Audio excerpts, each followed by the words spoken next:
BJP ਦੀ approach ਇਹ ਹੈ ਕਿ ਹੌਲੀ ਹੌਲੀ ਕਰਦੇ ਕਰਦੇ ਛੋਟੇ ਪਾਰਟਨਰ ਤੋਂ ਵੱਡੇ ਕਿਵੇਂ ਬਣਦੇ, ਵੱਡੇ ਕਿਉਂ? ਚਾਹੇ ਉਹ ਸ਼ਿਵ ਸੈਨਾ ਪਹਿਲਾਂ ਉਹਦੇ ਛੋਟੇ ਪਾਰਟਨਰ ਸੀ, ਫਿਰ ਬਰਾਬਰ ਦੇ ਬਣੇ, ਫਿਰ ਉਦੋਂ ਵੱਡੇ ਬਣ ਗਏ। ਚਾਹੇ ਉਹ ਬਿਹਾਰ ਹੈ, ਪਹਿਲਾਂ ਜਨਤਾ ਦਲ ਯੂ ਦੇ ਛੋਟੇ ਪਾਰਟਨਰ ਸੀ, ਫਿਰ ਬਰਾਬਰ ਤੇ ਫਿਰ ਵੱਡੇ ਬਣ ਗਏ।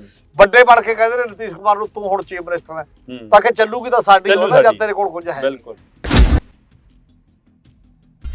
ਭਾਜੀ, ਅਕਾਲੀ ਦਲ ਦੀ ਬੈਠਕ ਕਹਿੰਦੇ ਜੀ ਨਵੀਂ ਟੀਮ ਨਾਲ ਬੈਠਕ ਹੋਈ ਆ, ਜਦ ਕਿ ਚਿਹਰੇ ਮੋਹਰੇ ਤਾਂ ਉਹੀ ਸੀ, ਪਰ ਉਸ ਦੇ ਵਿੱਚ ਕਹਿੰਦੇ ਬੜਾ ਕੁਝ ਬਚਾ ਰਹਿ ਗਿਆ ਕਿ ਚਲੋ ਅਕਾਲ ਤਖਤ ਕੰਨੀ ਨੂੰ ਚੱਲੀਏ, ਅਕਾਲ ਤਖਤ ਜਾ ਕੇ ਗੁਨਾਹਾਂ ਦੀ ਮਾਫੀ ਮੰਗ ਲਈਏ, ਕਹਿੰਦੇ ਚਲੋ ਜੀ ਦੁਬਾਰਾ ਬੀਜੇਪੀ ਕੰਨੀ ਨੂੰ ਚੱਲੀਏ, ਦੂਜੇ ਕਹਿੰਦੇ ਨਾ ਹੁਣ ਨਹੀਂ ਜਾਣਾ।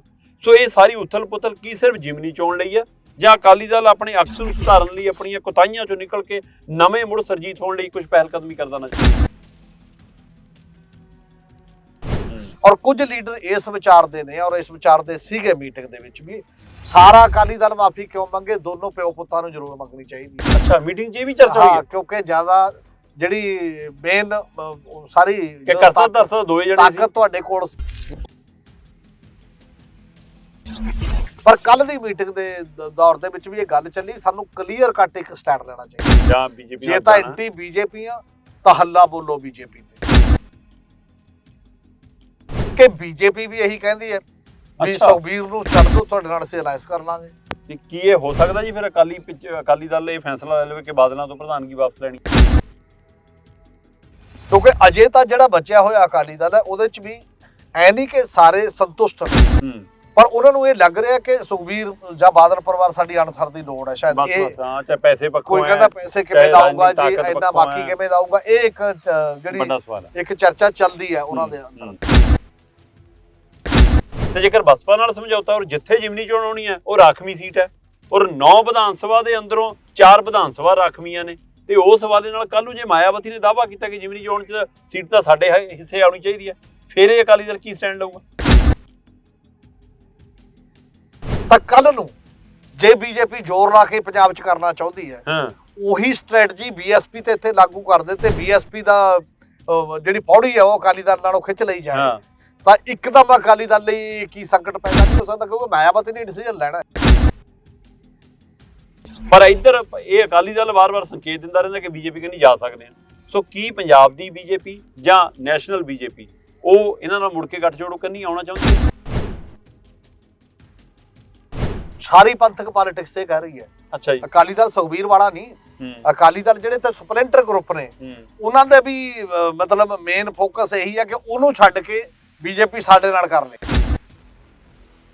ਪੰਥਕ ਪੋਲਿਟਿਕਸ ਦਾ ਜਿਹੜਾ ਏਜੰਡੇ ਦਾ ਜਿਹੜੇ ਵਿਚਾਰ ਚਰਚਾ ਦੀ ਅਸਪਸ਼ਟਤਾ ਹੈ, ਇਹ ਕਾਫੀ ਜ਼ਿਆਦਾ ਪੰਜਾਬ ਲਈ ਨਿਰਾਸ਼ਾਜਨਕ ਹੈ ਕਿ ਤੁਸੀਂ ਕਰਨਾ ਕੀ ਚਾਹੁੰਦੇ ਹੋ। ਚੌਧਰੀ ਸੰਤੋਖ ਸਿੰਘ ਜੀ ਦਾ ਦਾਹ ਸੰਸਕਾਰ ਹੋ ਰਿਹਾ ਹੈ, ਤੇ ਉਸ ਦਾਹ ਸੰਸਕਾਰ ਦੇ ਉੱਤੇ ਕਾਂਗਰਸੀ ਖੜ ਕੇ ਘੁਸਰ-ਮੁਸਰ ਕਰ ਰਹੇ ਨੇ ਕਿ ਉਮੀਦਵਾਰ ਕੌਣ ਹੋਏਗਾ ਜਿਮਨੀ ਚੋਣ ਲਈ। ਤੇ ਉਧਰ ਅਚਾਨਕ ਮੁੱਖ ਮੰਤਰੀ ਭਗਵੰਤ ਮਾਨ ਹੋਰੀ ਅਫਸਰਾਂ ਦੀ ਮੀਟਿੰਗ ਬੁਲਾਉਂਦੇ ਨੇ ਕਿ ਲਤੀਪੁਰਾ ਮਾਮਲਾ ਛੇਤੀ ਨਿਬੇੜੋ, ਤੇ ਚੜ੍ਹਦੀ ਸਵੇਰ ਨੂੰ ਜਿਹੜਾ ਮੋਰਚਾ ਚੱਲ ਰਿਹਾ ਜੀਰਾ ਸ਼ਰਾਬ ਫੈਕਟਰੀ ਮੂਹਰੇ, ਉਹਦੇ ਹਵਾਲੇ ਨਾਲ ਕਹਿੰਦੇ ਨੇ ਕਿ ਸ਼ਰਾਬ ਫੈਕਟਰੀ ਬੰਦ। ਤੇ ਇਸ ਸਭ ਦੇ ਦਰਮਿਆਨ ਹੀ ਅਕਾਲੀ ਦਲ ਆਪਣੀ ਮੀਟਿੰਗ ਬੁਲਾਉਂਦਾ ਹੈ, ਤੇ ਅਕਾਲੀ ਦਲ ਆਖਦਾ ਕਿ ਜੀ ਅਸੀਂ ਹੁਣ ਉਪ ਚੋਣ ਦੇ ਲਈ ਵਿਚਾਰ ਕਰਨੀ ਹੈ, ਸੋ ਉੱਥੋਂ ਸਾਡਾ ਉਮੀਦਵਾਰ ਕੌਣ ਹੋਊਗਾ। ਤੇ ਇੱਧਰ ਮਾਇਆਵਤੀ ਦਾ ਬਿਆਨ, ਤੇ ਉਧਰ ਬੀਜੇਪੀ ਦੀ ਬੈਠਕ, 29 ਨੂੰ ਅਮਿਤ ਸ਼ਾਹ ਦੀ ਆਮਦ, ਇਹ ਸਾਰੇ ਪਹਿਲੂ ਕਿਤੇ ਨਾ ਕਿਤੇ ਸੰਕੇਤ ਕਰਦੇ ਨੇ ਕਿ ਪੰਜਾਬ ਦੇ ਅੰਦਰ ਸਿਆਸੀ ਪਾਰਟੀਆਂ ਆਪਣਾ ਅਕਸ ਸੁਧਾਰਨ ਦੀ ਬਜਾਏ, ਆਪਣੀਆਂ ਗਲਤੀਆਂ ਨੂੰ ਦਰੁਸਤ ਕਰਨ ਦੀ ਬਜਾਏ ਚੋਣ ਨੂੰ ਲੈ ਕੇ ਹੀ ਫਿਕਰਮੰਦੀ 'ਚ ਹੁੰਦੀਆਂ ਨੇ।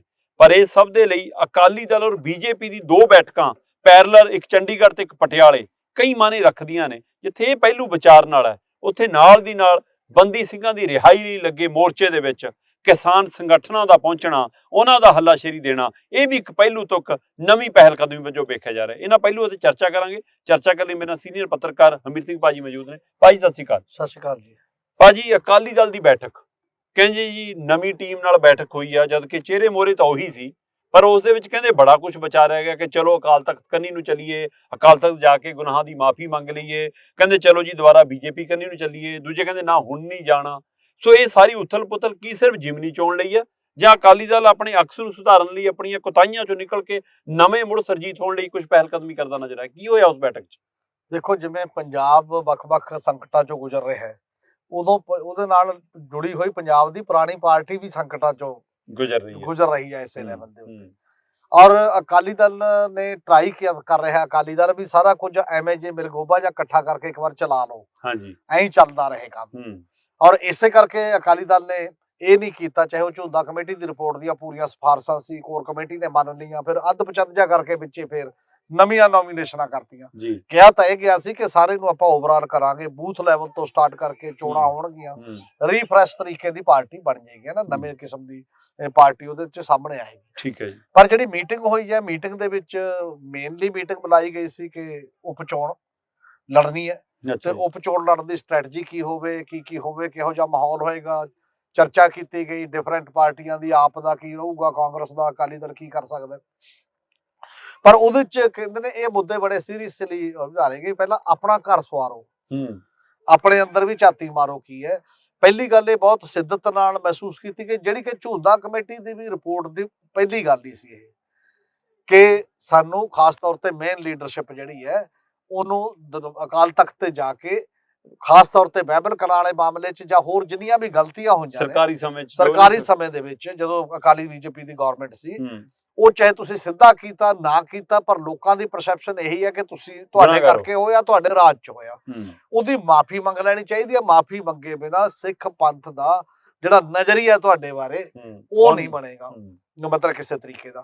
ਔਰ ਕੁਝ ਲੀਡਰ ਇਸ ਵਿਚਾਰ ਦੇ ਨੇ, ਔਰ ਇਸ ਵਿਚਾਰ ਦੇ ਸੀਗੇ ਮੀਟਿੰਗ ਦੇ ਵਿੱਚ ਵੀ, ਸਾਰਾ ਅਕਾਲੀ ਦਲ ਮਾਫੀ ਕਿਉਂ ਮੰਗੇ, ਦੋਨੋਂ ਪਿਓ ਪੁੱਤਾਂ ਨੂੰ ਜ਼ਰੂਰ ਮੰਗਣੀ ਚਾਹੀਦੀ ਹੈ। ਅੱਛਾ, ਮੀਟਿੰਗ 'ਚ ਇਹ ਵੀ ਚਰਚਾ ਹੋਈ ਹੈ, ਕਿਉਂਕਿ ਜ਼ਿਆਦਾ ਜਿਹੜੀ ਮੇਨ ਸਾਰੀ ਤਾਕਤ ਤੁਹਾਡੇ ਕੋਲ ਸੀ, ਜੋ ਵੀ ਚੀਜ਼ਾਂ ਫੈਸਲੇ ਲੈਣ ਦੀ ਤਾਕਤ, ਚੀਫ ਮਿਨਿਸਟਰ ਤੇ ਡਿਪਟੀ ਚੀਫ ਮਿਨਿਸਟਰ ਵੀ ਤੁਸੀਂ ਹੋ ਸੀਗੇ, ਪਾਰਟੀ 'ਚ ਵੀ ਤੁਸੀਂ ਹੋ ਸੀਗੇ, ਔਰ ਇਸ ਲੈਵਲ ਦੀ ਗੱਲ ਜਿਹੜੀ ਉਸ ਲੈਵਲ ਤੇ ਹੋਣੀ ਚਾਹੀਦੀ ਹੈ। ਇੱਕ ਗੱਲ ਹੋਰ ਵੀ ਜਿਹੜੀ ਆਈ ਕਿ ਅਜੇ ਵੀ ਅਕਾਲੀ ਦਲ ਇਸ ਗੱਲ ਤੇ ਕਲੀਅਰ ਨਹੀਂ ਹੈ ਕਿ ਬੀਜੇਪੀ ਨਾਲ ਉਹਦਾ ਕੀ ਸੰਬੰਧ ਹੋਏਗਾ। ਅੱਛਾ ਜੀ। ਕਿਸਾਨ ਅੰਦੋਲਨ ਦੇ ਚੱਕਰ 'ਚ ਹਾਲਾਂਕਿ ਉਹਨਾਂ ਨੇ ਬੜਾ ਕੋਸ਼ਿਸ਼ ਕੀਤੀ ਕਿ ਬੀਜੇਪੀ ਨਾਲ ਬਣੀ ਰਹੇ, ਸ਼ਾਇਦ ਇਸੇ ਕਰਕੇ ਸੁਖਬੀਰ ਬਾਦਲ ਹੋਣੀ ਕਈ ਵਾਰ ਪ੍ਰੈਸ ਕਾਨਫਰੰਸਾਂ ਕਰ ਇੱਕ ਜਾਇਜ਼ ਠਹਿਰਾਉਂਦੇ ਰਹੇ ਉਹਨਾਂ ਆਰਡੀਨੈਂਸਾਂ ਨੂੰ, ਜਿਹੜੇ ਕਿਸਾਨ ਵਿਰੋਧੀ ਆਰਡੀਨੈਂਸ, ਚਿੱਠੀਆਂ ਲਿਆ ਕੇ ਦਿਖਾਈਆਂ ਤੋਮਰ ਦੀਆਂ। ਉਹ ਤਾਂ ਪੰਜਾਬ ਦੇ ਵਿੱਚ ਹਾਲਾਤ ਇਹੋ ਜਿਹੇ ਬਣ ਗਏ, ਪੈਦਾ ਹੋ ਗਏ, ਫਿਰ ਉਹਨਾਂ ਨੂੰ ਇਹ ਸਦਬੁੱਧੀ ਆਈ ਕਿ ਨਹੀਂ, ਸਾਡੀ ਹੋਂਦ ਇਹਦੇ ਨਾਲ ਜੁੜੀ ਹੋਈ ਹੈ, ਤਾਂ ਜਾ ਕੇ ਬੀਜੇਪੀ ਤੋਂ ਨਾਤਾ ਤੋੜਿਆ। ਪਰ ਅਜੇ ਵੀ ਉਹ ਮੋਹ ਪਿਆਰ ਜਿਹੜਾ ਮੇਰੇ ਖਿਆਲ ਨਾਲ ਉਹ ਜਿਹਾ ਹੈਗਾ। ਉਹਦਾ ਕਾਰਨ ਇਹ ਹੈ ਕਿ ਜਦੋਂ ਚਰਚਾ ਹੁੰਦੀ ਹੈ ਉੱਥੇ ਵੀ ਦੋ ਟਾਈਪ ਦੇ ਵਿਚਾਰ ਬੜੇ ਲੰਮੇ ਸਮੇਂ ਤੋਂ ਚੱਲਦੇ ਨੇ, ਔਰ ਮੰਨਿਆ ਜਾਂਦਾ ਕਿ ਸੁਖਬੀਰ ਬਾਦਲ ਪਹਿਲਾਂ ਵੀ, ਜਦੋਂ ਵੱਡੇ ਬਾਦਲ ਕਾਫੀ ਐਕਟਿਵ ਸੀਗੇ, ਉਦੋਂ ਤੋਂ ਲੈ ਕੇ ਵੀ ਇੱਕ ਵਿਚਾਰ ਰੱਖਦੇ ਰਹੇ ਕਿ ਸਾਨੂੰ ਬੀਜੇਪੀ ਨਾਲ ਤੋੜ ਕੇ ਨਾ ਤਾਂ ਆਪਣੀ ਪੂਰਾ ਮਜ਼ਬੂਤ ਕਰਨਾ ਚਾਹੀਦਾ। ਸ਼ਾਇਦ ਉਹਦੇ ਵਿੱਚੋਂ ਇਹ ਵੀ ਆਇਆ ਸੀ, ਇੱਕ ਇਹਨਾਂ ਨੇ ਪ੍ਰੈਕਟਿਸ ਕੀਤੀ, ਇੱਕ ਤਜਰਬਾ ਕੀਤਾ ਕਿ ਕਾਫੀ ਹਿੰਦੂ ਚਿਹਰਿਆਂ ਨੂੰ ਵੀ ਟਿਕਟਾਂ ਦਿੱਤੀਆਂ ਸੀ, ਤੇ ਬਾਕੀ ਪਾਰਟੀ ਬਣਾਉਣੀ ਹੈ, ਹੋਰਾਂ ਨੂੰ ਵੀ ਲਿਆਂਦਾ ਅਕਾਲੀ ਦਲ ਦੇ ਵਿੱਚ, ਸਾਰਿਆਂ ਨੂੰ ਲਿਆ ਕੇ ਇਹ ਜਿਹੜਾ ਕੋਸ਼ਿਸ਼ ਵੀ ਕੀਤੀ, ਪਰ ਉਹ ਚੱਲੀ ਨਹੀਂ। ਔਰ ਉਹ ਵੱਡੇ ਬਾਦਲ ਇਹ ਸੋਚਦੇ ਸੀ ਨੈਸ਼ਨਲ ਲੈਵਲ ਤੇ ਤੁਹਾਡੇ ਕਿਸੇ ਅਲਾਇੰਸ ਤੋਂ ਬਿਨਾਂ ਤੁਹਾਨੂੰ ਖੇਤਰੀ ਪਾਰਟੀਆਂ ਨੂੰ ਚੱਲਣਾ ਮੁਸ਼ਕਲ ਹੈ, ਜਿਹੜੀ ਹਿਸਟਰੀ ਸੀ।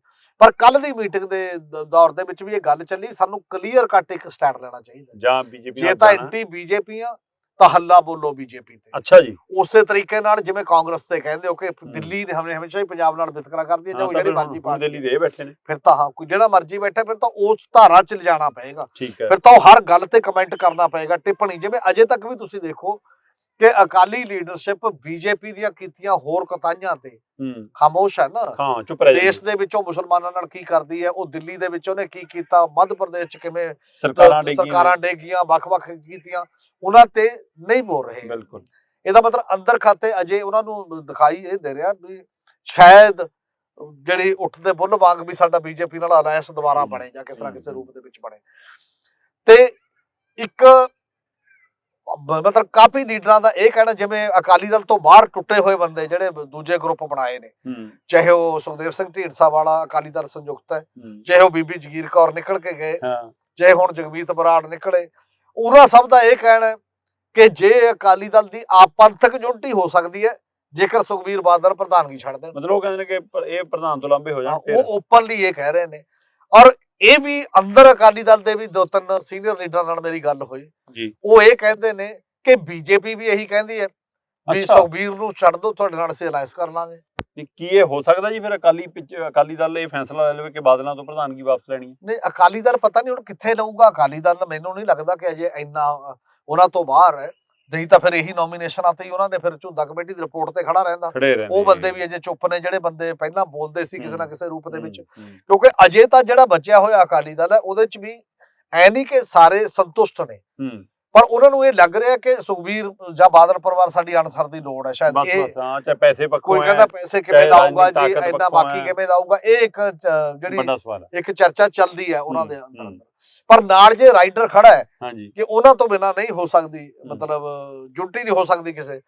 ਸਭ ਤੋਂ ਬੜਾ ਸਵਾਲ ਇਹ ਸਵਾਲ ਹੈਗੇ ਨੇ ਪ੍ਰੈਕਟੀਕਲ, ਜਿਹੜੇ ਵੀ ਚੋਣਾਂ ਦੇ ਵਿੱਚ ਕਿਹਦੇ ਨਾਲ ਜੁੱਟੀ ਹੋਵੇ ਕਿਹਦੇ ਨਾਲ ਨਹੀਂ। ਕੀ ਅਕਾਲੀ ਦਲ ਅਜੇ ਵੀ ਆਪਣੇ ਬੇਸਿਕ ਏਜੰਡੇ ਬਾਰੇ ਨਹੀਂ ਚਰਚਾ ਕਰ ਰਿਹਾ? ਬੇਸਿਕ ਏਜੰਡੇ ਦੀ ਚਰਚਾ ਕੀ ਹੈ? ਜਿੱਥੋਂ ਵੀ ਇਹਦੀ ਬੁਨਿਆਦ ਰੱਖੀ ਗਈ, ਜਿਹੜੀ ਬੁਨਿਆਦ ਹੈ ਅਕਾਲੀ ਦਲ ਦੀ, ਬੁਨਿਆਦ ਇਹ ਸੀ ਕਿ ਅਕਾਲੀ ਦਲ ਲੜਦਾ ਹੈ ਗੁਰਬਾਣੀ ਦੇ ਸਿਧਾਂਤ ਨੂੰ ਮੰਨਦਾ ਹੋਇਆ ਮਨੁੱਖੀ ਅਧਿਕਾਰਾਂ ਦੇ ਲੜੀ, ਚਾਹੇ ਉਹ ਐਮਰਜੈਂਸੀ ਚ ਲੜਾਈ ਲੜੀ, ਚਾਹੇ ਵੱਖ-ਵੱਖ ਲੜੀ। ਅਕਾਲੀ ਦਲ ਲੜਦਾ ਹੈ ਫੈਡਰਲਿਜ਼ਮ ਲਈ, ਰਾਜਾਂ ਨੂੰ ਵੱਧ ਅਧਿਕਾਰਾਂ ਲਈ, ਅਨੰਦਪੁਰ ਸਾਹਿਬ ਦੇ ਮਤੇ ਨੂੰ ਲੈ ਕੇ, ਉਸ ਸਾਰੇ ਮਾਮਲੇ ਦੇ ਵਿੱਚ। ਔਰ ਅਕਾਲੀ ਦਲ ਇੱਕ ਕਿਰਦਾਰ ਦਾ ਵੀ ਨਾਂ ਸੀਗਾ, ਕਦੇ ਵੀ ਇੱਕ ਕਿਰਦਾਰ ਬੰਦਿਆਂ ਦਾ ਜਿਹੜਾ ਉਹਦੇ ਤੇ ਕੋਈ ਐਲੀਗੇਸ਼ਨ ਆਏ ਸੱਚੇ ਸੁੱਚੇ ਇਹੋ ਜਿਹੇ ਨਹੀਂ ਸੀ ਕਿ ਤੁਸੀਂ ਹੁਣ ਕਿਸੇ ਨੇ ਕਿਸੇ ਦੀ ਧੀ ਭੈਣ ਨੂੰ ਛੇੜਤਾ ਜਾਂ ਕੁਛ ਕਰਤਾ। ਇਹ ਅਕਾਲੀ ਦਲ ਦੇ ਹਿਸਟਰੀ ਚ ਨਹੀਂ ਸੀ, ਕਿਉਂਕਿ ਉਹਨਾਂ ਨੂੰ ਅਲੱਗ ਤਰ੍ਹਾਂ ਦੇਖਦੇ ਸੀ ਲੋਕ। ਕਈ ਵਾਰ ਅਕਾਲੀ ਲੀਡਰ ਇਹ ਵੀ ਕਹਿੰਦੇ ਨੇ ਸਾਡੇ ਮਗਰ ਕਿਉਂ ਫਲਾਨਾ ਵੀ ਐ ਕਰਦਾ। ਭਾਈ ਤੁਹਾਡੇ ਮਗਰ ਤਾਂ ਨੇ ਉਹ ਕਿਉਂਕਿ ਤੁਹਾਡੇ ਤੋਂ ਉਮੀਦ ਨਹੀਂ ਰੱਖਦੇ, ਦੂਜਿਆਂ ਤੋਂ ਤਾਂ ਉਮੀਦ ਛੱਡੀ ਹੋਈਆਂ। ਹਾਂ, ਤੁਸੀਂ ਇੱਕ ਧਾਰਮਿਕ ਉਸ ਮਾਮਲੇ ਦੇ ਵਿੱਚ ਵੀ ਆਏ ਹੋਏ, ਤੁਹਾਡੇ ਤੋਂ ਉਹਦੇ ਉਸ ਸੰਚੇ ਚ ਰੱਖ ਕੇ ਤੁਹਾਨੂੰ ਦੇਖਣਾ ਪਏਗਾ ਲੋਕਾਂ ਨੂੰ। ਏਜੰਡੇ ਦੀ ਕਲੈਰਿਟੀ ਤੋਂ ਬਿਨਾਂ, ਏਜੰਡੇ ਦੀ ਸਪਸ਼ਟਤਾ ਜਿਹੜੀ ਅਜੇ ਤੱਕ ਵੀ ਅਕਾਲੀ ਦਲ ਨਹੀਂ ਕਰ ਰਿਹਾ। ਕੀ ਰਿਵਾਈਵਲ, ਕੀ ਵਾਪਸੀ ਸੰਭਵ ਹੈ? ਕੀ ਅਕਾਲੀ ਦਲ ਹੋਰਾਂ ਖੇਤਰੀ ਪਾਰਟੀਆਂ ਨਾਲ, ਜਿਵੇਂ ਵਿੱਚ ਇੱਕ ਵਾਰ ਇਹਨਾਂ ਨੇ ਮੀਟਿੰਗ ਕਰਕੇ ਲਿਆ ਸੀ, ਇੱਕ ਕਮੇਟੀ ਬਣਾਤੀ ਸੀ, ਆਪਾਂ ਵੱਖ-ਵੱਖ ਖੇਤਰੀ ਪਾਰਟੀਆਂ ਨਾਲ ਗੱਲ ਕਰਦੇ ਹਾਂ। ਮਮਤਾ ਵੀ ਤਾਂ ਇਕੱਲੀ ਲੜ ਰਹੀ ਹੈ, ਡੀਐਮਕੇ ਲੜ ਰਹੀ ਹੈ, ਤੇਲੰਗਾਨਾ ਦੇ ਵਿੱਚ ਹੈ, ਵੱਖ-ਵੱਖ ਮਾਮਲਿਆਂ ਦੇ ਵਿੱਚ ਜਿਹੜੇ ਵੀ ਨੇ। ਕੀ ਉਹਨਾਂ ਨਾਲ ਕੋਈ ਕੋਆਰਡੀਨੇਸ਼ਨ ਇਸ ਲੈਵਲ ਦੀ ਬਣ ਜੇ? ਉਹ ਵੀ ਅਜੇ ਨਹੀਂ। ਇਹ ਅਕਾਲੀ ਦਲ ਦਾ ਜਿਹੜਾ ਮਾਮਲਾ ਹੈ, ਬੀਜੇਪੀ ਨੇ ਆਪਣੀ ਮੀਟਿੰਗ ਕਰਕੇ ਕਿਤੇ ਮੈਂ ਭਾਜੀ ਬੀਜੇਪੀ ਵਾਲੇ ਪਹਿਲੂ ਤੇ ਆਉਣਾ। ਉਹ ਤੋਂ ਪਹਿਲਾਂ ਮੈਂ ਇੱਕ ਹੋਰ ਪਹਿਲੂ, ਤੁਸੀਂ ਗੱਲ ਕੀਤੀ ਸੀ ਜਿਮਨੀ ਚੋਣ ਦੀ, ਕਿ ਜਿਮਨੀ ਚੋਣ ਨੂੰ ਲੈ ਕੇ ਬੈਠਕ ਹੁੰਦੀ ਆ, ਏਜੰਡੇ ਦੀ ਗੱਲ ਹੀ ਨਹੀਂ ਹੋ ਰਹੀ ਅਜੇ। ਅਕਾਲੀ ਦਲ ਆਪਣੀ ਰਵਾਇਤ ਵੱਲ ਪਰਤਣਾ ਨਹੀਂ ਚਾਹੁੰਦਾ। ਪਰ ਜੇਕਰ ਜਿਮਨੀ ਚੋਣ ਦੀ ਗੱਲ ਆ ਤਾਂ ਫਿਰ ਸਮਝੌਤਾ ਤਾਂ ਬਸਪਾ ਨਾਲ ਹੈ ਇਹਨਾਂ ਦਾ, ਤੇ ਜੇਕਰ ਬਸਪਾ ਨਾਲ ਸਮਝੌਤਾ, ਔਰ ਜਿੱਥੇ ਜਿਮਨੀ ਚੋਣ ਆਉਣੀ ਹੈ ਉਹ ਰਾਖਵੀਂ ਸੀਟ ਹੈ, ਔਰ 9 ਵਿਧਾਨ ਸਭਾ ਦੇ ਅੰਦਰੋਂ 4 ਵਿਧਾਨ ਸਭਾ ਰਾਖਵੀਆਂ ਨੇ, ਤੇ ਉਸ ਹਵਾਲੇ ਨਾਲ ਕੱਲ ਨੂੰ ਜੇ ਮਾਇਆਵਤੀ ਨੇ ਦਾਅਵਾ ਕੀਤਾ ਕਿ ਜਿਮਨੀ ਚੋਣ 'ਚ ਸੀਟ ਤਾਂ ਸਾਡੇ ਹਿੱਸੇ ਆਉਣੀ ਚਾਹੀਦੀ ਹੈ, ਫਿਰ ਇਹ ਅਕਾਲੀ ਦਲ ਕੀ ਸਟੈਂਡ ਲਊਗਾ? ਅਸਲ 'ਚ ਅਕਾਲੀ ਦਲ ਤਾਂ ਉਹ ਤਾਂ ਹੈਗਾ ਹੀ ਆ, ਮੇਰਾ ਖਿਆਲ ਹੈ ਬੀਐਸਪੀ ਨੂੰ ਅਜੇ ਸੀਟ ਦਿੰਦੇ ਨੇ ਨਹੀਂ ਦਿੰਦੇ, ਜਾਂ ਉਹ ਤਾਂ ਮਤਲਬ ਜਦੋਂ ਸਹਿਮਤੀ 'ਚ ਕੀ ਆਉਣਗੀਆਂ ਪਾਰਲੀਮੈਂਟ ਦੀਆਂ ਕਿਹੜੀਆਂ ਸੀਟਾਂ ਇਹਨਾਂ ਨੇ ਕਦੇ ਡਿਸਾਈਡ ਕੀਤੀਆਂ ਨੇ, ਉਹਦੇ ਤੋਂ ਪਤਾ ਲੱਗੇਗਾ। ਪਰ ਇਹਦੇ 'ਚ ਇੱਕ ਹੋਰ ਪੇਚ ਵੀ ਹੈ। ਉਹ ਪੇਚ ਇਹ ਹੈ ਕਿ ਕੱਲ ਨੂੰ ਮਤਲਬ ਬੀਜੇਪੀ ਨਾਲ ਇਹਨਾਂ ਦਾ ਅਲਾਇੰਸ ਹੋ ਜਾਂਦਾ ਹੈ, ਬੀਐਸਪੀ ਨੂੰ ਛੱਡ ਦੇਣਗੇ। ਪਹਿਲਾਂ ਵੀ ਇਹ ਹੋਇਆ ਸੀ 1996 ਦੇ ਵਿੱਚ ਚੋਣਾਂ ਲੜਨ ਤੋਂ ਤੁਰੰਤ ਬਾਅਦ, ਜਿੱਤੇ ਵੀ ਚੰਗੇ, ਔਰ 3 ਬੀਐਸਪੀ ਦੇ ਵੀ ਜਿੱਤੇ ਸੀ, ਬਾਕੀ ਇਹਨਾਂ ਦੇ ਜਿੱਤੇ ਸੀ। ਤੇ ਉੱਥੇ ਜਾ ਕੇ ਵਾਜਪਾਈ ਦੀ ਸਪੋਰਟ ਕਰਤੀ ਸੀ, ਬਾਕੀ ਨੇ ਨਹੀਂ ਕੀਤੀ। ਕਾਕਾ ਜੀ ਨੂੰ ਮੰਤਰੀ, ਔਰ ਇਸੇ ਤਰ੍ਹਾਂ ਇਹ ਤੋਂ ਉਲਟ ਵੀ ਹੈ, ਇਹ ਤੋਂ ਉਲਟ ਵੀ ਹੈ। ਕੱਲ ਨੂੰ ਜਿਵੇਂ ਹੁਣ ਮਾਇਆਵਤੀ ਬਾਰੇ ਕਿਹਾ ਜਾ ਰਿਹਾ ਹੈ ਯੂਪੀ ਦੇ ਵਿੱਚ ਕਿ ਬੀਜੇਪੀ ਦੀ ਜਿਹੜੀ ਈਡੀ ਹੈ, ਸੀਬੀਆਈ ਹੈ, ਏਜੰਸੀਆਂ ਨੇ ਕੇਂਦਰ ਸਰਕਾਰ ਦੀਆਂ, ਉਹਨੇ ਉਹਨਾਂ ਨੂੰ ਖਾਮੋਸ਼ ਕੀਤਾ ਹੋਇਆ, ਉਹ ਨਹੀਂ ਬੋਲ ਰਹੇ, ਬਹੁਤ ਵੱਡੇ ਐਕਟਿਵ ਨਹੀਂ ਰਹੇ ਪਿਛਲੀਆਂ ਚੋਣਾਂ 'ਚ, ਜਾਂ ਕਦੇ ਬੋਲਦੇ ਨਹੀਂ ਦੇਖੇ ਬੀਜੇਪੀ ਦੇ ਖਿਲਾਫ। ਤਾਂ ਕੱਲ ਨੂੰ ਜੇ ਬੀਜੇਪੀ ਜ਼ੋਰ ਲਾ ਕੇ ਪੰਜਾਬ 'ਚ ਕਰਨਾ ਚਾਹੁੰਦੀ ਹੈ, ਉਹੀ ਸਟ੍ਰੈਟਜੀ ਬੀਐਸਪੀ ਤੇ ਇੱਥੇ ਲਾਗੂ ਕਰ ਦੇ ਤੇ ਬੀਐਸਪੀ ਦਾ ਜਿਹੜੀ ਫੌੜੀ ਹੈ ਉਹ ਅਕਾਲੀ ਦਲ ਨਾਲੋਂ ਖਿੱਚ ਲਈ ਜਾਏ, ਤਾਂ ਇੱਕਦਮ ਅਕਾਲੀ ਦਲ ਲਈ ਕੀ ਸੰਕਟ ਪੈਦਾ ਨਹੀਂ ਹੋ ਸਕਦਾ, ਕਿਉਂਕਿ ਮਾਇਆਵਤੀ ਨੇ ਡਿਸੀਜਨ ਲੈਣਾ ਹੈ। ਡਿਸੀਜਨ ਇੱਥੇ ਕਰਨ ਵਾਲਾ ਤਾਂ ਕੋਈ ਨਹੀਂ, ਬੀਐਸਪੀ ਤਾਂ ਸੁਪਰੀਮੋ ਹੈ ਸਾਰੇ ਮਾਮਲਿਆਂ ਦੇ ਵਿੱਚ, ਸਭ ਨੂੰ ਪਤਾ। ਔਰ ਇਹ ਵੀ ਇੱਕ ਨੁਕਤਾ ਹੋ ਸਕਦਾ ਉਸ ਬਾਈ ਇਲੈਕਸ਼ਨ ਦੇ ਵਿੱਚ ਜੇਕਰ ਗੱਲ ਕਰਦੇ ਹੋ। ਔਰ ਇਹਦੇ ਨਾਲ ਦੀ ਨਾਲ ਤਾਂ ਠੀਕ ਹੈ, ਬੀਜੇਪੀ ਦਾ ਤਾਂ ਅਪਰੋਚ ਇਹ ਹੈ, ਬੀਜੇਪੀ ਦੀ ਅਪਰੋਚ ਇਹ ਹੈ ਕਿ ਹੌਲੀ ਹੌਲੀ ਕਰਦੇ ਕਰਦੇ ਛੋਟੇ ਪਾਰਟਨਰ ਤੋਂ ਵੱਡੇ ਕਿਵੇਂ ਬਣਨਾ, ਚਾਹੇ ਉਹ ਸ਼ਿਵ ਸੈਨਾ ਹੈ, ਪਹਿਲਾਂ ਉਹਦੇ ਛੋਟੇ ਪਾਰਟਨਰ ਸੀ, ਫਿਰ ਬਰਾਬਰ ਦੇ ਬਣੇ, ਫਿਰ ਉਦੋਂ ਵੱਡੇ ਬਣ ਗਏ। ਚਾਹੇ ਉਹ ਬਿਹਾਰ ਹੈ, ਪਹਿਲਾਂ ਜਨਤਾ ਦਲ ਜੂ ਦੇ ਛੋਟੇ ਪਾਰਟਨਰ ਸੀ, ਫਿਰ ਬਰਾਬਰ ਤੇ ਫਿਰ ਵੱਡੇ ਬਣ ਗਏ। ਵੱਡੇ ਬਣ ਕੇ ਕਹਿੰਦੇ ਨੇ ਨਿਤੀਸ਼ ਕੁਮਾਰ ਨੂੰ ਤੂੰ ਹੁਣ ਚੀਫ ਮਿਨਿਸਟਰ ਹੈ, ਤਾਂ ਕਿ ਚੱਲੂਗੀ ਤਾਂ ਸਾਡੀ ਹੋਣਾ, ਜਦ ਤੇਰੇ ਕੋਲ ਕੁਝ ਹੈ। ਇਸ ਲਈ ਬੀਜੇਪੀ ਦੇ ਤਾਂ ਜਿਹੜੀ ਲੋਕਲ ਕਮੇਟੀਆਂ ਨੇ ਪੰਜਾਬ ਦੀ, ਉਹ ਇਹ ਕਹਿਣ ਜਾ ਰਹੀ ਹੈ, ਰეკਮੈਂਡ ਕਰਨ ਜਾ ਰਹੀ ਹੈ, ਉਹਨੇ ਫੈਸਲਾ ਕੀਤਾ ਆਪਾਂ 13 ਦੀਆਂ 13 ਆਪ ਹੀ ਲੜਾਂਗੇ। ਹਾਂ, ਉਹ ਮੀਟਿੰਗ ਵੀ ਕਰ ਚੁੱਕੇ ਨੇ, ਅਸ਼ਵਨੀ ਸ਼ਰਮਾ ਪਹਿਲਾਂ ਵੀ ਕਹਿ ਚੁੱਕੇ ਨੇ, ਕੱਲ ਪਟਿਆਲੇ 'ਚ ਬੈਠਕ ਵੀ ਹੋਈ ਹੈ, ਕਿਉਂਕਿ 29 ਨੂੰ ਜੇਪੀ ਨੱਡਾ ਹੋਰੀ ਇਹਨਾਂ ਦੇ ਪ੍ਰਧਾਨ ਬਣ ਗਏ 24 ਤੱਕ ਚੋਣਾਂ ਦੇ ਲਈ, ਤੇ ਅਮਿਤ ਸ਼ਾਹ ਹੋਰੀ ਇਕੱਠੇ ਆ ਰਹੇ ਨੇ ਇੱਥੇ, ਤੇ ਕਹਿੰਦੇ ਉਦੋਂ ਇਹਨਾਂ ਨੇ ਤਜਵੀਜ਼ ਰੱਖਣੀ ਹੈ ਕਿ 13 ਦੇ 13 ਵੀ ਅਸੀਂ ਇਕੱਲੇ ਲੜਾਂਗੇ ਤੇ ਜਿਮਨੀ ਚੋਣ ਵੀ ਅਸੀਂ ਇਕੱਲੇ ਲੜਾਂਗੇ। ਪਰ ਇੱਧਰ ਇਹ ਅਕਾਲੀ ਦਲ ਵਾਰ-ਵਾਰ ਸੰਕੇਤ ਦਿੰਦਾ ਰਹਿੰਦਾ ਕਿ ਬੀਜੇਪੀ ਕਹਿੰਦੀ ਜਾ ਸਕਦੇ ਆ। ਸੋ ਕੀ ਪੰਜਾਬ ਦੀ ਬੀਜੇਪੀ ਜਾਂ ਨੈਸ਼ਨਲ ਬੀਜੇਪੀ ਉਹ ਇਹਨਾਂ ਨਾਲ ਮੁੜ ਕੇ ਗੱਠਜੋੜ ਕਰਨੀ ਆਉਣਾ ਚਾਹੁੰਦੀ ਹੈ? ਉਹਨਾਂ ਦੀ ਮਨਸ਼ਾ ਕੀ ਹੈ ਕਿ ਉਧਰ ਵੀ ਕੋਈ ਇਹੋ ਜਿਹੀ ਚਰਚਾ ਚੱਲਦੀ ਜਿਹੀ ਅਕਾਲੀ ਦਲ ਦੀ ਮੀਟਿੰਗ ਅਸਲ ਇਕੱਲੇ ਅਕਾਲੀ ਦਲ ਦੇ ਨਹੀਂ, ਸਾਰੀ ਪੰਥਕ ਪੋਲਿਟਿਕਸ ਇਹ ਕਹਿ ਰਹੀ ਹੈ। ਅੱਛਾ ਜੀ। ਅਕਾਲੀ ਦਲ ਸੁਖਬੀਰ ਵਾਲਾ ਨਹੀਂ, ਅਕਾਲੀ ਦਲ ਜਿਹੜੇ ਤੇ ਸਪਲੈਂਟਰ ਗਰੁੱਪ ਨੇ ਉਹਨਾਂ ਦੇ ਵੀ ਮਤਲਬ ਮੇਨ ਫੋਕਸ ਇਹੀ ਹੈ ਕਿ ਉਹਨੂੰ ਛੱਡ ਕੇ ਬੀਜੇਪੀ ਸਾਡੇ ਨਾਲ ਕਰ ਲੇ। ਜੇ ਬੀਜੇਪੀ ਉਹਨਾਂ ਨਾਲ ਕਰ ਲੈਂਦੀ, ਉਹਨੂੰ ਲੱਗਦਾ ਕਿ ਅਸੀਂ ਉਹ ਆ। ਇਸ ਲਈ ਪੰਥਕ ਪੋਲਿਟਿਕਸ ਦਾ ਜਿਹੜਾ ਏਜੰਡੇ ਦਾ ਜਿਹੜੇ ਵਿਚਾਰ ਚਰਚਾ ਦੀ ਅਸਪਸ਼ਟਤਾ ਹੈ, ਇਹ ਕਾਫੀ ਜ਼ਿਆਦਾ ਪੰਜਾਬ ਲਈ ਨਿਰਾਸ਼ਾਜਨਕ ਹੈ ਕਿ ਤੁਸੀਂ ਕਰਨਾ ਕੀ ਚਾਹੁੰਦੇ ਹੋ। ਕੀ ਤੁਸੀਂ ਜਿਵੇਂ ਪਹਿਲਾਂ ਦੀ ਤਰ੍ਹਾਂ ਅਨਕੰਡੀਸ਼ਨਲ ਸਪੋਰਟ ਹੈ, ਕੋਈ ਵੀ ਗਰੁੱਪ ਬੀਜੇਪੀ ਨਾਲ ਆਇਆ ਜਾਣਾ ਚਾਹੁੰਦਾ, ਜਾਂ ਘੱਟੋ ਘੱਟ ਮਿਨੀਮਮ ਪ੍ਰੋਗਰਾਮ ਜਿਹਦੇ ਨਾਲ ਵੀ ਤੁਸੀਂ ਸਮਝੌਤਾ ਕਰਦੇ ਹੋ ਕਿ ਮਿਨੀਮਮ ਏਜੰਡੇ ਤੇ ਮਿਨੀਮਮ ਪ੍ਰੋਗਰਾਮਾਂ ਤੇ ਚੋਣਾਂ ਤੇ ਕਰਦੇ ਹੋ ਜਾਂ ਨਹੀਂ। ਇਦੋਂ ਪਹਿਲਾਂ ਅਲਾਇੰਸ ਹੁੰਦੇ ਰਹੇ ਨੇ, ਅਲਾਇੰਸ ਪਰ ਬਹੁਤ ਜ਼ਿਆਦਾ ਜਿਹੜੀਆਂ ਪਾਰਟੀਆਂ ਕਰਦੀਆਂ ਨੇ ਉਹ ਆਪਣੀ ਅਡਿਆਰੋਜੀ ਨਹੀਂ ਛੱਡਦੀਆਂ। ਉਹ ਕਹਿੰਦੀਆਂ ਨੇ ਕਿ ਆਹ ਪੋਲੀਟੀਕਲ ਮੁੱਦਿਆਂ ਤੇ ਆਪਣਾ ਫੈਸਲਾ ਹੈ, ਸਮਝੌਤਾ ਹੈ, ਬਾਕੀ ਤੇ ਅਸੀਂ ਆਜ਼ਾਦ ਆ, ਆਪੋ ਆਪਣੀ ਗੱਲ ਰੱਖਾਂਗੇ, ਆਪੋ ਆਪਣੀ ਰਾਏ ਜਿਹੜੀ ਉਸ ਰੂਪ ਦੇ ਵਿੱਚ ਰੱਖਾਂਗੇ, ਜਿਵੇਂ ਵੀ ਮਰਜ਼ੀ ਜਾਂਦਾ ਰਹੇ। ਭਾਜੀ ਜਿਹੜਾ ਇੱਕ ਧਰਨਾ ਚੱਲ ਰਿਹਾ ਹੁਣ ਮੋਰਚਾ ਬੰਦੀ ਸਿੰਘਾਂ ਦੀ ਰਿਹਾਈ ਨੂੰ ਲੈ ਕੇ, ਬੇਸ਼ੱਕ ਮੰਨਿਆ ਜਾ ਰਿਹਾ ਕਿ ਲਤੀਫਪੁਰੇ ਨੂੰ ਲੈ ਕੇ ਮੁੱਖ ਮੰਤਰੀ ਦਾ ਬਿਆਨ ਉਹ ਜਿਮਨੀ ਚੋਣ ਨੂੰ ਧਿਆਨ 'ਚ ਰੱਖ ਕੇ ਆਇਆ, ਜਾਂ ਜਿਹੜੇ ਮੋਰਚੇ ਵਾਲਾ ਵੀ ਮੁੱਦਾ ਇਹੀ ਲੱਗਦਾ ਕਿ ਮੂਹਰੇ ਚੋਣ ਪਈ ਹੈ, ਉਹ 'ਚ ਜਥੇਬੰਦੀਆਂ ਉੱਥੇ ਵੀ ਪਹੁੰਚ ਸਕਦੀਆਂ, ਜਾਂ ਦਬਾਅ ਇੰਨਾ ਬਣ ਗਿਆ ਸੀ ਲੋਕਾਂ ਦਾ। ਤੇ ਪਰ ਹੁਣ ਇੱਕ ਜਿਹੜਾ ਬੰਦੀ ਸਿੰਘਾਂ ਦੀ ਰਿਹਾਈ ਲਈ ਮੋਰਚਾ ਚੱਲਦਾ, ਕੀ ਸਰਕਾਰ ਇਹਦੇ ਨਾਲ ਸਹੀ ਢੰਗ ਨਾਲ ਨਜਿੱਠ ਪਾਊਗੀ? ਕਿਉਂਕਿ ਮੈਨੂੰ ਪਤਾ ਲੱਗ ਰਿਹਾ ਕਿ ਇਹਦੇ ਵਿੱਚ ਕਿਸਾਨ ਜਥੇਬੰਦੀਆਂ ਵੀ ਨਾਲ ਸਮਰਥਨ 'ਚ ਨਿੱਤਰ ਰਹੀਆਂ ਨੇ। ਜੇ ਕਿਸਾਨ ਜਥੇਬੰਦੀਆਂ ਇਸ ਬੰਦੀ ਸਿੰਘਾਂ ਦੀ ਰਿਹਾਈ ਵਾਲੇ ਮੋਰਚੇ 'ਚ ਆਉਂਦੀਆਂ ਨੇ ਤਾਂ ਇਹ ਮੋਰਚਾ ਵੱਡੀ ਤਾਕਤ ਦੇ ਰੂਪ 'ਚ ਵੀ ਸਾਹਮਣੇ ਆ ਸਕਦਾ। ਸੋ ਇਹ ਪੂਰੇ ਪੰਜਾਬ ਦਾ ਮੋਰਚਾ ਬਣ ਸਕਦਾ। ਫਿਰ ਕੀ ਸਰਕਾਰ ਉਹਦੇ ਨਾਲ ਕਿਵੇਂ ਨਜਿੱਠੂਗੀ? ਇਹਦੀ ਵੀ ਚਰਚਾ ਜਿਹੜਾ ਚੰਡੀਗੜ੍ਹ ਦੇ ਬਰੂਹਾਂ ਤੇ ਲੱਗਿਆ ਮੋਰਚਾ। ਪੰਜਾਬ ਦੇ ਲੋਕਾਂ ਨੂੰ ਇੱਕ ਗੱਲ ਸਮਝ ਆ ਗਈ, ਖਾਸ ਤੌਰ ਤੇ ਕਿਸਾਨ ਜਥੇਬੰਦੀਆਂ ਨੂੰ। ਔਰ ਕੱਲ ਵੀ ਮੈਂ ਦੇਖ ਰਿਹਾ ਸੀ, ਜੀਰੇ ਕਿਸਾਨ ਲੀਡਰ ਗਏ ਕਾਫੀ, ਉੱਥੇ ਇੱਕ ਬਾਈਟ ਜੋਗਿੰਦਰ ਸਿੰਘ ਉਗਰਾਹਾਂ ਦੀ ਆ ਰਹੀ ਸੀ। ਹਾਂਜੀ, ਉਹ ਕਹਿ ਰਹੇ ਸੀ ਵੀ ਕਿਵੇਂ, ਉਹ ਕਹਿੰਦਾ ਵੀ ਸਾਨੂੰ ਇੱਕ ਗੱਲ ਪਤਾ ਲੱਗ ਗਈ, ਜਿੱਦਣ ਵੱਖ-ਵੱਖ ਬਖਰੇਵੇਂ ਵਾਲੇ ਸਾਰੇ ਸਿਰ ਜੋੜ ਕੇ ਬਹਿ ਗਏ ਜਿੱਥੇ, ਉੱਥੇ ਸਰਕਾਰਾਂ ਨੂੰ ਪਿੱਛੇ ਹਟਣਾ ਪਊਗਾ। ਜਿੱਥੇ ਅਸੀਂ ਟੁੱਟੇ ਹੋਏ ਆ, ਫੁੱਟੇ ਹੋਏ ਆ, ਉੱਥੇ ਸਰਕਾਰਾਂ ਡੋਮੀਨੇਟ ਕਰ ਜਾਂਦੀਆਂ ਨੇ ਨਾ ਬੜੀ ਵਾਰ। ਇਸੇ ਕਰਕੇ ਜੀਰੇ ਦਾ ਅੰਦੋਲਨ ਭਾਵੇਂ ਲੋਕਲ ਬੰਦਿਆਂ ਦਾ ਅੰਦੋਲਨ ਸੀ, 40 ਪਿੰਡਾਂ ਦੇ 11 ਮੈਂਬਰੀ ਕਮੇਟੀ ਸੀ, ਪਰ ਹਰ ਕਿਸਾਨ ਜਥੇਬੰਦੀ ਉੱਥੇ ਗਈ। ਜਦ ਉੱਥੇ ਸੰਕਟ ਆ ਗਿਆ, ਜਾ ਕੇ ਉੱਥੇ ਐਡਾ ਵੱਡਾ ਉਹ ਕੀਤਾ ਤੇ ਗਵਰਨਮੈਂਟ ਨੂੰ ਮਜਬੂਰ ਕਰਤਾ। ਔਰ ਇੱਕ ਗੱਲ ਇਹ ਵੀ ਹੈ, ਜਿਹੜੀ ਪੰਜਾਬ ਦੇ ਵਿੱਚ ਪੰਜਾਬ ਦੇ ਜਿਹੜਾ ਕਿਸਾਨ ਅੰਦੋਲਨ ਪੰਜਾਬ ਤੋਂ ਸ਼ੁਰੂ ਹੋਇਆ ਵੱਡਾ, ਉੱਥੇ ਵੀ ਟਰਾਈ ਕੀਤੀ ਗਈ ਸੀ।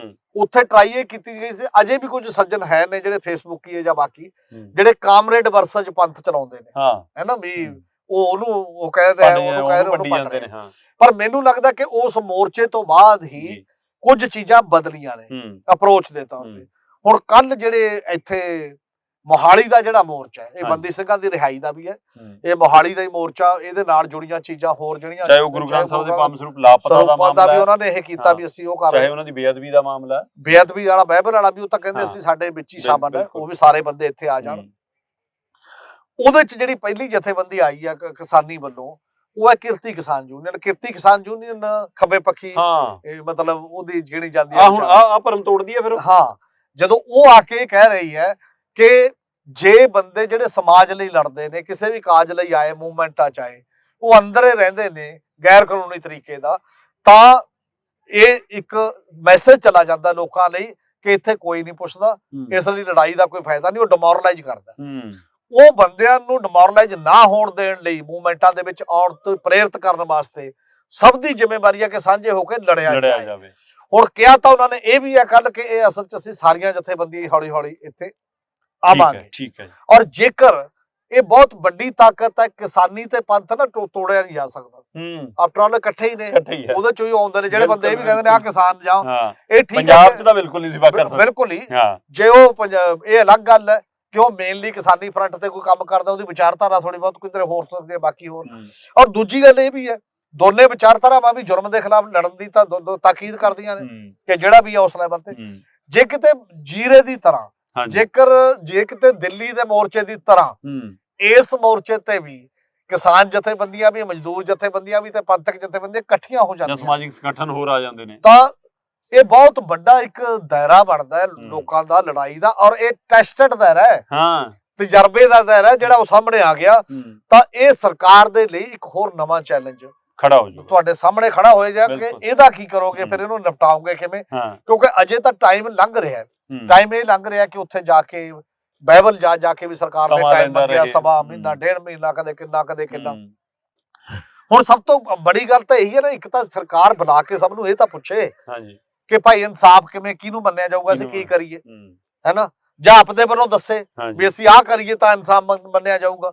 ਉਹ ਸਾਰੀਆਂ ਚੀਜ਼ਾਂ ਦੇ ਵਿੱਚ ਅਜੇ ਇਹ, ਕਿਉਂਕਿ ਇਹ ਇਸ ਲੈਵਲ ਦਾ ਇਸ਼ੂ, ਜੀਰੇ ਦੀ ਤਾਂ ਫੈਕਟਰੀ ਬੰਦ ਹੋ ਗਈ, ਹਾਂ ਬੰਦ ਕੀਤੀ ਵੀ ਜਾ ਸਕਦੀ ਔਰ ਹੁਕਮ ਕੀਤਾ ਜਾ ਸਕਦਾ। ਇਹਦੇ ਤੇ ਕੀ ਕੀਤਾ ਜਾ ਸਕਦਾ? ਇੱਕ ਤਾਂ ਗੱਲ ਇਹੀ ਆ ਵੀ ਜਿਨ੍ਹਾਂ ਨੇ ਗੋਲੀ ਚਲਾਈ ਸਾਰਿਆਂ ਤੇ ਥਰੂ ਕੋਰਟ ਮੁਕੱਦਮਾ ਚੱਲੂਗਾ ਨਾ, ਕੋਰਟ ਕੀ ਕਹਿੰਦੀ ਹੈ ਜੇ ਬਾਕੀ ਦੀਆਂ ਜਿਹਨੇ ਚਲਾਈ, ਜਿਹਨੇ ਹੁਕਮ ਦਿੱਤੇ, ਜਿਨ੍ਹਾਂ ਬਾਰੇ ਪਰਸੈਪਸ਼ਨ ਹੈ ਪੋਲੀਟੀਕਲੀ ਜਾਂ ਬਾਕੀ ਚੀਜ਼ਾਂ, ਉਹਨਾਂ ਦੀ ਜਾਂਚ, ਉਹਦੇ ਬਾਰੇ ਕੀ ਕੀਤਾ ਜਾਏਗਾ? ਇਹ ਸਾਰੇ ਸਵਾਲ ਨੇ। ਪਰ ਇੱਕ ਗੱਲ ਜ਼ਰੂਰ ਹੈ ਕਿ ਮੋਰਚਾ ਦਰ ਮੋਰਚਾ ਜਿਹੜੇ ਲੱਗ ਰਹੇ ਨੇ, ਇਹ ਪੰਜਾਬ ਦੀ ਜਾਗਰੂਕਤਾ ਦੀ ਨਿਸ਼ਾਨੀ ਨੇ। ਲੋਕਾਂ ਨੂੰ ਇੱਕ ਗੱਲ ਪਤਾ ਲੱਗ ਗਈ ਕਿ ਬਾਕੀ ਕੋਈ ਸਾਡੇ ਕੋਲ ਹੁਣ ਇਹੋ ਜਿਹਾ ਟੂਲ ਨਹੀਂ ਹੈ ਜਿਹੜਾ ਏਦੂ ਕਾਰਗਰ ਹੋਵੇ।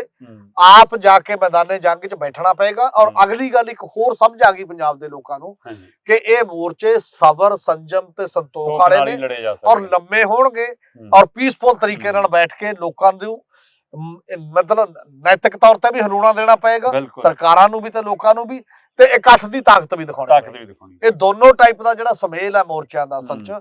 ਔਰ ਜੇ ਇੱਥੇ ਵੀ ਬਣ ਜਾਂਦਾ ਬਾਕੀ ਦੀ ਤਰ੍ਹਾਂ, ਜਿਵੇਂ ਮੱਤੇਵਾੜਾ ਬਣ ਗਿਆ, ਜਿਵੇਂ ਦਿੱਲੀ ਬਣ ਗਿਆ, ਜਿਵੇਂ ਜੀਰੇ ਬਣ ਗਿਆ, ਤਾਂ ਇੱਥੇ ਵੀ ਬਣ ਗਿਆ। ਇੱਕ ਨਵੀਂ ਚੁਣੌਤੀ ਸਰਕਾਰ ਸਾਹਮਣੇ ਹੋਏਗੀ। ਇਸ ਲਈ ਉਸ ਚੁਣੌਤੀ ਤੋਂ ਪਹਿਲਾਂ ਇਹਨੂੰ ਹੱਲ ਕਰੇ, ਕਿਵੇਂ ਕਰਦੀ ਹੈ, ਇਹ ਸਰਕਾਰ ਦੇਖਣ ਵਾਲੀ ਗੱਲ। ਸਰਕਾਰ ਲਈ ਨਿਤ ਪ੍ਰੀਖਿਆ ਦੀ ਘੜੀ ਹੈ ਜੀ। ਸੋ ਉਹਦੇ ਮੂਹਰੇ ਸਵਾਲ ਵੀ ਖੜੇ ਨੇ ਔਰ ਪੰਜਾਬ ਨੇ ਇਹਨਾਂ ਮੋਰਚਿਆਂ ਰਾਹੀਂ ਦਿਖਾ ਦਿੱਤਾ ਹੈ ਕਿ ਅਸੀਂ ਹੁਣ ਚੇਤਨ ਵੀ ਹਾਂ ਤੇ ਆਪਣੇ ਹੱਕ ਸੱਚ ਲਈ ਲੜਨਾ ਵੀ ਜਾਣਦੇ ਆ। ਉਹਦੇ ਵਿੱਚ ਰਾਜਨੀਤਿਕ ਧਿਰਾਂ ਦੀ ਵੀ ਇੱਕ ਪਾਰਦਰਸ਼ਤਾ ਸਾਹਮਣੇ ਆਉਂਦੀ ਹੈ ਕਿ ਭਾਈ ਉਹ ਵੀ ਸ਼ੀਸ਼ੇ 'ਚ ਨਿੱਤਰਦੇ ਨੇ ਕਿ ਤੁਸੀਂ ਕਿੱਥੇ ਖੜੇ ਹੋ, ਕਿਉਂਕਿ ਕਿਸੇ ਵੀ ਮੋਰਚੇ ਦੇ ਵਿੱਚ ਰਾਜਨੀਤਿਕ ਧਿਰਾਂ ਲੋਕਾਂ ਨਾਲ ਖੜੀਆਂ ਨਜ਼ਰ ਨਹੀਂ ਆਉਂਦੀਆਂ ਤੇ ਸਰਕਾਰ ਮੂਹਰੇ ਵੱਡਾ ਸਵਾਲ ਖੜਾ। ਇਸ ਲਈ ਇਸ ਪਹਿਲੂ ਤੋਂ ਚਰਚਾ ਲੈ ਕੇ ਹਾਜ਼ਰ ਸੀ। ਤੁਸੀਂ ਵੇਖਦੇ ਰਹੋ ਪੰਜਾਬ ਟੈਲੀਵਿਜ਼ਨ। ਬਹੁਤ ਬਹੁਤ ਸ਼ੁਕਰੀਆ ਭਾਜੀ, ਬਹੁਤ ਧੰਨਵਾਦ, ਬਹੁਤ ਸ਼ੁਕਰੀਆ।